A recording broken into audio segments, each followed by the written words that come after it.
Welcome to the Tech Egg. Don't get scrambled. Enjoy the video. In this video, I will explain how to use credit card points for travel.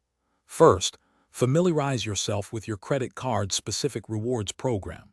Each card offers different point values and redemption methods, so understanding these details is crucial.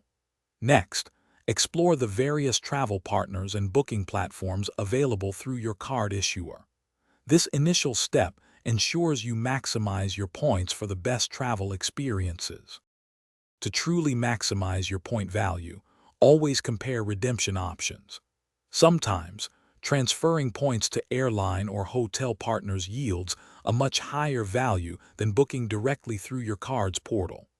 Keep an eye out for transfer bonuses, which can add 25% or even 50% more value to your points. For example, a point worth 1 cent might become 1.25 cents with a bonus. Once you've identified a great redemption, transfer your points to the chosen airline or hotel loyalty program.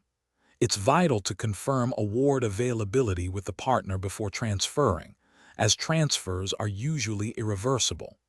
After the points appear in your loyalty account, which can take a few minutes to a few days, proceed to book your flights or hotels directly on the partner's website.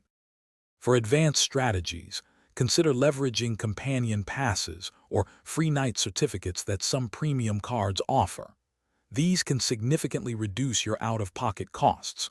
Also, don't hesitate to combine points from different credit cards if they transfer to the same loyalty program, allowing for even grander travel plans.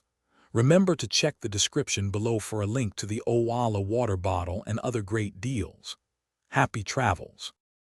Thanks for watching. Consider subscribing if I helped unscramble your problems.